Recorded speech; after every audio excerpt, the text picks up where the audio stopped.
बिहार के हालात हैं उसमें ये कहीं न कहीं मतलब घुटन महसूस कर रहे हैं। इनका दम घुट जैसा रहा है। बहुत मैं इनकी इज़्ज़त करता हूँ। जब मैं सीआईडी का एसपी हुआ करता था तब भट्टी सर बोकारो के एसपी हुआ करते थे। पुलिस मुख्यालय है बिहार का सरदार पटेल भवन, जो पटना के बेरी रोड पर स्थित है। उस सरदार पटेल भवन में पुलिस मुख्यालय में हद से ज़्यादा गुटबंदी है। एक कुर्मी लॉबी है जिसको मुख्यमंत्री का आशीर्वाद मिला हुआ है, पलटू राम का वरद हस्त है, और कुर्मी लॉबी ने बिल्कुल भट्टी सर की घेराबंदी कर दी है। ग्रामीण एसपी है श्रीमती काम्या मिश्रा, वो तो बिल्कुल नई लड़की है, 2019 बैच की है, और उसने भी अपना इस्तीफ़ा पुलिस मुख्यालय को भेज दिया है। अभी जो खबर आ रही है तो वो तो बिल्कुल नौकरी छोड़ने पर ही उतारू है।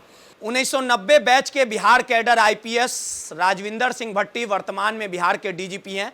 अब उनका मोहभंग बिहार से हो चुका है, वो बिहार में सेवा नहीं देना चाहते और जिस प्रकार से केंद्रीय प्रतिनियुक्ति पे जाना चाहते हैं और इसको लेकर राज्य सरकार को उन्होंने अर्जी दी थी। अब अर्जी स्वीकार कर ली गई है। ये तमाम बातें सूत्रों के हवाले से इन तमाम मुद्दों पे बात करने के लिए हमारे साथ पूर्व आईपीएस अमिताभ दास जी हैं। राजविंदर सिंह भट्टी को सुपर कॉप के भी नाम से जाना जाता है। उनके कार्यकाल काफ़ी बेहतर प्रदर्शन रहे, लेकिन सवाल उठना लाजमी है और पीछे का जो लॉजिक है, पीछे का जो तर्क है कि आखिर वो 2025 तक उनकी सेवा रहेगी, लेकिन बीच में ही वो बिहार को क्यों छोड़ना चाहते हैं, इन तमाम चीज़ों को समझेंगे। सर, आप भी आईपीएस रहे हैं, कई जिलों के कप्तान रहे, आप एक लंबा कार्यकाल रहा है।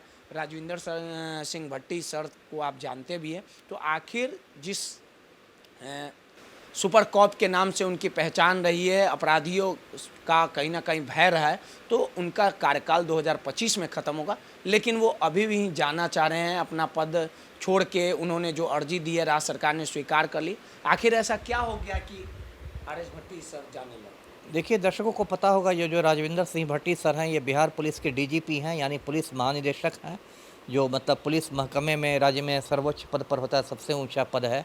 ये 90 बैच के आईपीएस हैं और बहुत मैं इनकी इज़्ज़त करता हूँ। जब मैं सीआईडी का एसपी हुआ करता था तब भट्टी सर बोकारो के एसपी हुआ करते थे। उस समय मैंने इनका कार्यकलाप देखा है नज़दीक से। बहुत अच्छा काम करने वाले हैं, लेकिन अभी जो बिहार के हालात हैं उसमें ये कहीं न कहीं मतलब घुटन महसूस कर रहे हैं। इनका दम घुट जैसा रहा है।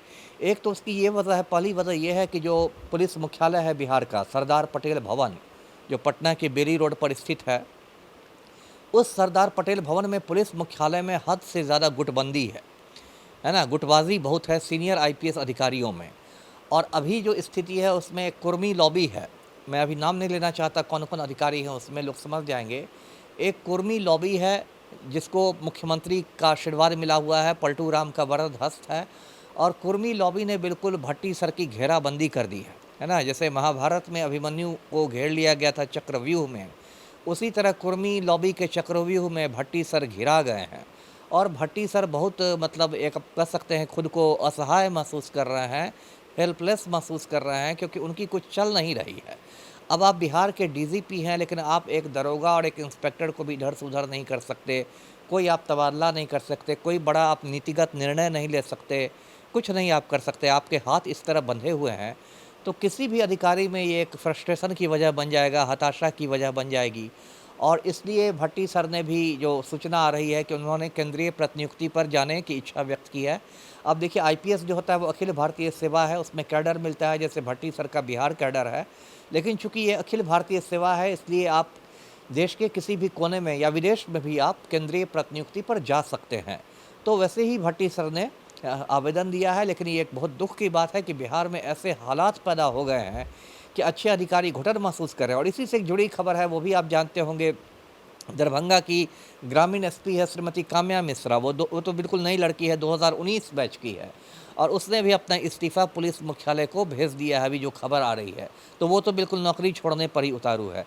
तो इसकी ये वजह है कि बिहार में जो माहौल है वो माहौल बहुत दमघोटू माहौल हो गया है ईमानदार अफसरों के लिए। जी सर, लेकिन जिस प्रकार से अगर उनकी अर्जी को स्वीकार कर लिया गया है, जो सूत्रों के हवाले से खबर आ रही है, आप भी बता रहे हैं और तमाम लोग भी जान रहे हैं, तो आखिर फिर बिहार का नया डीजीपी कौन होगा? अब ये तो लाख टके का सवाल है, ये तो पलटू राम बताएंगे आपको। रेस में देखिए 3 लोग हैं। एक आलोक राज सर हैं जो 89 बैच के 89 बैच के आईपीएस हैं, भट्टी सर से सीनियर हैं और अभी डीजी निगरानी हैं, विजिलेंस के डीजी हैं। और नाम है सर?